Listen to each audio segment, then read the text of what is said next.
Hello, my dear students, listeners, viewers, and honorable guardians. At first, take my cordial love and salam. Assalamu alaikum. You have seen that I have written some questions on tag questions, the test exam question 2024. The name of the school is Government PN Girls School, Rajshahi. আজকে আমি মূলত government PN girls school Rajshahi স্কুলে tag কোশ্চেনের উপর যে প্রশ্নগুলো এসেছে সেগুলো নিয়ে একটু সলিউশনের পাশাপাশি এগুলো একটু বিস্তারিত আলোচনা করার চেষ্টা করব ইনশাআল্লাহ। দেন আমি Rajshahi government girls school, that's means Rajshahi Helenabad girls school এর যে ট্যাগ কোশ্চেন এসেছে সেটা নিয়েও আলোচনা করব ইনশাআল্লাহ। তো আজকে আমরা মূলত গভর্নমেন্ট পিএন গার্লস স্কুলের যে ট্যাগ কোশ্চেন এসেছে সেটা নিয়ে আলোচনা করব এবং কিভাবে এটা সঠিক আনসার করতে হয়। আমি সবার মনোযোগ আকর্ষণ করতেছি যে বিষয়টা আমাদের সম্পূর্ণভাবে জানা এবং বোঝা দরকার। ট্যাগ কোশ্চেনের আনসার করার সময় আমরা সম্পূর্ণ প্রশ্ন অর্থাৎ সেন্টেন্সটা উঠানোর পরে এইখানে যে ডট ডট রয়েছে এখানে শুধু আমরা আনসার লিখবো এবং লেখার শেষে এইখানে আমরা অবশ্যই কোশ্চেন মার্ক ইউজ করব। যদি সম্ভব হয় কোশ্চেন এই আন্ডারলাইন করে দিলে ভালো হয়, আর না করলে অসুবিধা নেই, তবে আন্ডারলাইন করলে একটু স্ট্যান্ডার্ড হয়। কেমন? সবাইকে ধন্যবাদ। আমরা জাস্ট এখন আনসার দেখি এবং এই আনসারটা কেন হলো সেটা একটু বিশ্লেষণ করার চেষ্টা করব। এখানে আমরা যে জিনিসটা দেখতে পাচ্ছি, আমরা জানি ট্যাগ কোশ্চেন করার সময় আমাদের সব সময় ট্যাগে সাবজেক্টিভ ফর্ম ইউজ করতে হয় আর তার পূর্বে একটা ভার্ব ইউজ করতে হবে। একের বেশি ভার্ব ইউজ করার প্রয়োজন নাই বা হবে না, কোনো সময় এটা যদি ব্যবহার করা হয় তাহলে সেটা ভুল হবে। ওকে, লেখা আছে hours is a big country. দেখতে পাচ্ছি hours is a big country, এর অর্থ হচ্ছে আমাদের একটি বড় দেশ আছে। দ্যাটস মিন্স এই ধরনের বাক্য যখন এর দিকে আওয়ার্স এইগুলো ব্যবহার থাকবে তখন আমরা এগুলো প্রোনাউন সাধারণত ইট ইউজ করব। কেমন? এখানে সাধারণত লিখতে পারি this is a big country, না লিখে it is a big country এটা হিসেবে আমরা ব্যবহার করব। সুতরাং এখানে প্রোনাউনটা আমরা সব সময় ইউজ করব। ডাবল পজেসিভ যদি কোনো বাক্যের সাবজেক্ট হয় তাহলে সেই ডাবল পজেসিভের প্রোনাউনটা মূলত আমরা ইট ইউজ করব। তাহলে এটা উত্তর হচ্ছে কি ইজেন্ট ইট। যেহেতু বাক্যটা অ্যাফার্মেটিভে রয়েছে এটা জাস্ট আমাদের নেগেটিভ ইনফরমেশন করতে হবে। ট্যাগ কোশ্চেন অর্থ হচ্ছে প্রশ্নের শেষে সংক্ষিপ্ত পরিসরে একটু প্রশ্ন করা। যদি বাক্যটা পজিটিভ থাকে তাহলে নেগেটিভে প্রশ্ন করতে হবে, আর যদি নেগেটিভ থাকে তাহলে পজিটিভে প্রশ্ন করতে হবে। হ্যাঁ, এই জিনিসটা সে ভালো আছে তাই না, এই যে তাই না, সে ভালো নাই তাই, এই জিনিসগুলো বোঝাতে আমরা মূলত ট্যাগ ব্যবহার করি। যেমন hours is a big country বলছে আমাদের একটি বড় দেশ আছে তাই না, তার উত্তর হবে কি তাই না।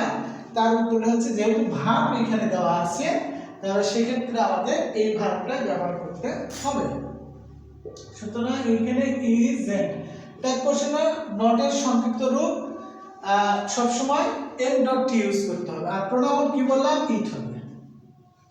তাহলে এখানে যদি আমরা ডাবল পজেসিভ কোনো সাবজেক্ট হয় সেটা প্রোনাউন আমরা ইট ইউজ করব। কেমন?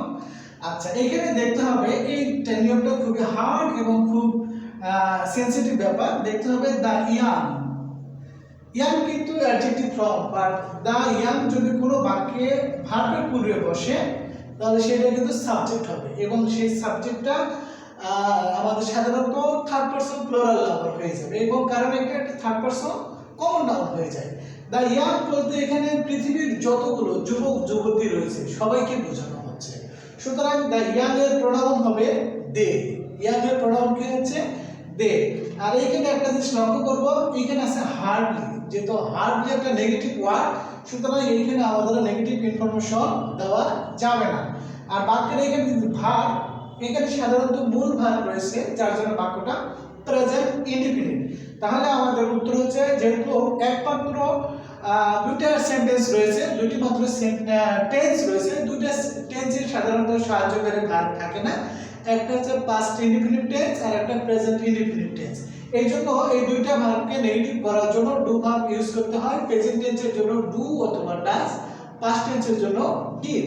Subject third person singular number হলে ডাজ, আর বাকি সবার ক্ষেত্রে ডু, আর পাস্ট টেন্স হলে সবার ক্ষেত্রে ডিড ইউজ করতে হবে। কেমন? আসলে এই যে ট্যাগ কোশ্চেন করার জন্য দেখেন আমরা কি দেখি, সাবজেক্ট জানা লাগবে, দ্যাটস মিন্স পারসন, তারপর জানতে হচ্ছে এখানে ভার্ব, তার এই যে এইগুলো এবং সেন্টেন্স, এগুলো না জানলে কিন্তু ট্যাগ কোশ্চেন করা যাবে না, সম্ভব না। এবং এই এখানে যে পিএন স্কুলে যে প্রশ্নগুলো দিয়েছে সবগুলো কিন্তু অ্যাসার্টিভ সেন্টেন্স, সুতরাং আমাদের ইম্পারেটিভ সেন্টেন্সে কোনো এখানে ট্যাগের প্রয়োজন হচ্ছে না। শুধু সাবজেক্ট আর ভার্ব ব্যবহার জানলে এবং বাক্যটা নেগেটিভ আছে কিনা জানলে কিন্তু মান সহজে পারা যাবে, পাওয়া যাবে। কেমন? তো উত্তর তাহলে আমরা দেখি, যেহেতু the young, the poor, the rich এরকম বাক্য যদি সাবজেক্ট হয় দ্য ওয়াইস এবং এরপর যদি কোনো পারসন না থাকে, সরাসরি যদি ভার্ব থাকে, তাহলে তাদের প্রোনাউন হবে দে। সুতরাং এটার উত্তর হচ্ছে আমাদের বাক্যটা প্রেজেন্ট ইনডিফিনিট টেন্স, তার উত্তর হচ্ছে এখানে ডু দে। ডু দে কেন হলো my dear students? Do they এই কারণে হলো এখানে ইয়াং হচ্ছে সাবজেক্ট, এর প্রোনাউন হচ্ছে দে, আর প্র্যাকটিস প্রেজেন্ট ইনডিফিনিট, আর হার্ডলি এখানে নেগেটিভ ওয়ার্ড। এই বাক্যটা আমরা যদি দেখি যে সাম অফ আস, এইটা আছে সাম অফ আস, আমাদের কিছু, যখন আমরা কোনো বাক্যে দেখব সাম অফ, ফিউ অফ এর পরে যদি আস থাকে, তাহলে আসের প্রোনাউন আমাদের ইউজ করতে হবে, সাবজেক্টিভ ফর্ম। আসের সাবজেক্টিভ ফর্ম কি? উই। সাবজেক্টিভ ফর্ম হচ্ছে উই, আর বাক্যটা এখানে ভার্ব পেয়েছি আর। দেখি এখানে কোনো নেগেটিভ ওয়ার্ড আছে? কোনো নেগেটিভ ওয়ার্ড নাই। তার মানে এই যে পরে কোন টেন্স, এগুলো আমাদের তেমন জানার প্রয়োজন নাই, শুধুমাত্র একটা ভার্ব লক্ষ্য করব, তাহলে ইটস ওকে। যেহেতু নেগেটিভ নাই, তাহলে উত্তরটা দাঁড়াচ্ছে আসের সাবজেক্টিভ ফর্ম হচ্ছে উই, আর আর এর নেগেটিভ ফর্ম হচ্ছে আরএন্ট। উত্তরটা হচ্ছে আমাদের এখানে লিখতে হবে আরএন্ট, আরএন্ট উই। কেমন? উত্তর হয়ে গেল। ওকে, আমরা পরের বাক্য দেখি, এভরি রিলিজিয়ন। এভরি রিলিজিয়ন, এখানে এভরি যদি কোনো বাক্যের প্রোনাউনে কাজ করে এবং তারপর এটা হচ্ছে নাউন, এইটা আমাদের খুবই সেনসিটিভ একটা বিষয়। যদি আমরা এখানে এভরির পরে যদি কোনো নাউন থাকে এবং সেই নাউন দ্বারা যদি ব্যক্তি বস্তু উভয়কে একসঙ্গে বোঝানো হয়, সেই নাউনের সেই এভরি প্লাস নাউনের পরিবর্তে আমাদের দে ইউজ করতে হবে। এখন রিলিজিয়ন, রিলিজিয়ন কিন্তু শুধু মুসলমান ধর্ম না, ইসলাম না, হিন্দু, বৌদ্ধ, খ্রিস্টান এরকম যে জাতি বা রয়েছে সবার কিন্তু ধর্ম আলাদা। সুতরাং এই এভরি রিলিজিয়ন বোঝাতে আলাদা আলাদা ধর্মকে বোঝানো হচ্ছে, সুতরাং তাদের প্রোনাউন দে করতে হবে। যেমন যদি আমরা লিখি এভরি পারসন, এই পারসন বলতে এখানে নারী পুরুষ উভয় বোঝাচ্ছে, সুতরাং এরও প্রোনাউন দে করতে হবে। যদি বলা হয় এভরি সিটিজেন, তাহলে তার প্রোনাউনটা কি হবে? সিটিজেন, নারী পুরুষ সবাই মিলে কিন্তু নাগরিক, সুতরাং এরও পারসন হচ্ছে আমাদের দে। এই তো, তাহলে এইটা এভরি রিলিজিয়ন, যেহেতু এর প্রোনাউন হচ্ছে দে, আর এইখানে দেখো ভার্ব ইএস আছে, কিন্তু এর থার্ড পারসন সিঙ্গুলার নাম্বারে আছে, বা ট্যাগ কোশ্চেন করার সময় প্রোনাউন যেহেতু আমাদের দে করতে হবে, তাই দে এর সাথে কখনো ডাজ বসে না, দে এর সাথে ডু বসে। কেমন? আর এখানে দেখি আমরা কোনো নেগেটিভ ওয়ার্ড পাচ্ছি না, সেক্ষেত্রে আমাদের উত্তর হচ্ছে ডোন্ট দে,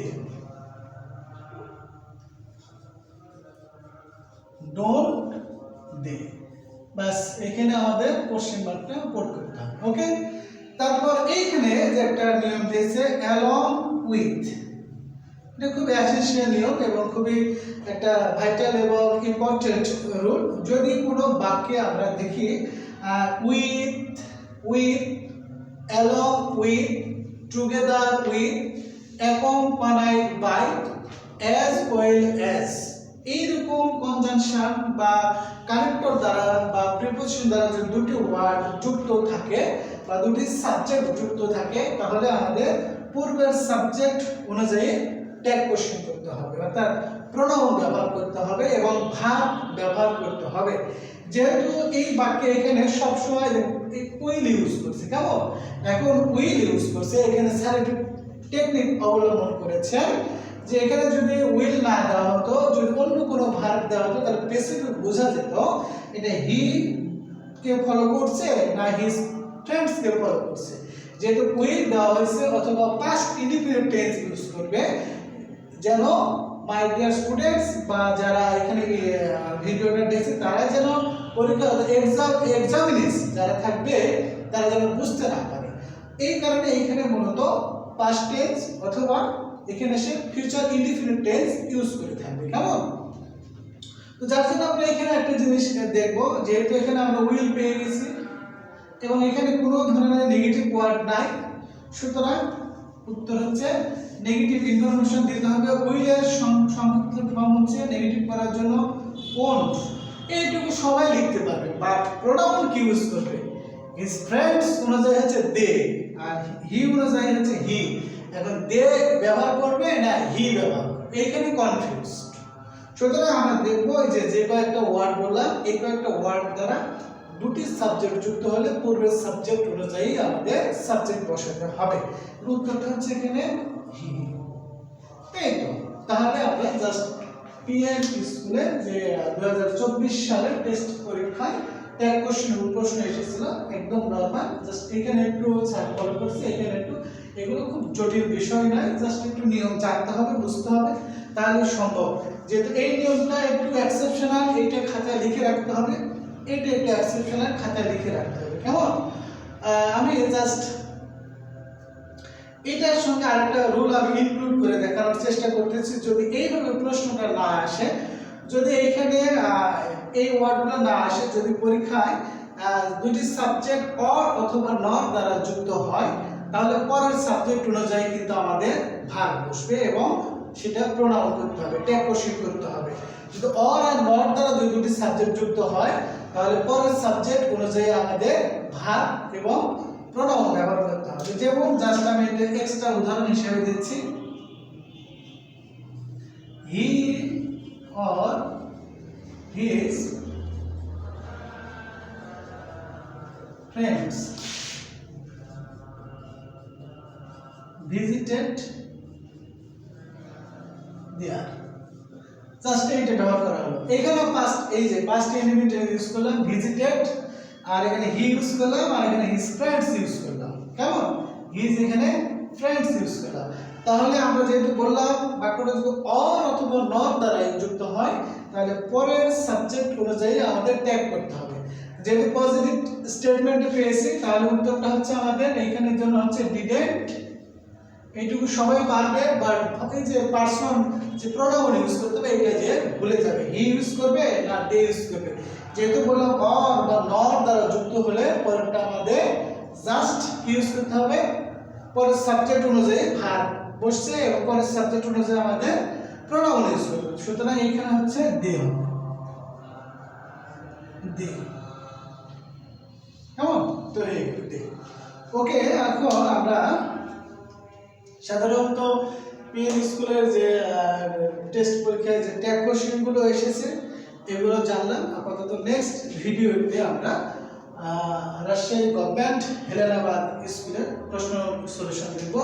সবাই ভালো থাকবেন, সুস্থ থাকবেন এবং আমার এই পেজকে ফলো করার পাশাপাশি আমার যে ইউটিউব চ্যানেল রয়েছে সেই চ্যানেলটা আপনারা দেখতে পারেন এবং ইউটিউবে অর্থাৎ ফেসবুক পেজের উপরে লিংক দেওয়া আছে, চাপ দিলে জাস্ট একদম আপনাকে আমার ইউটিউব চ্যানেলে নিয়ে যাবে। ওইখানে সাবস্ক্রাইব করলে আমি নিয়মিত এগুলো ক্লাস দেব। আর যাদের টেন্স, পারসন এগুলো সম্পর্কে পূর্ণাঙ্গ ধারণা নাই বা সেন্টেন্স সম্পর্কে পূর্ণাঙ্গ ধারণা নাই, আমার ইউটিউব চ্যানেলে গিয়ে সংক্ষিপ্ত পরিসরে সহজভাবে এই বিষয়গুলো নিয়ে আলোচনা করা আছে, আপনারা সবাই দেখতে পাবেন।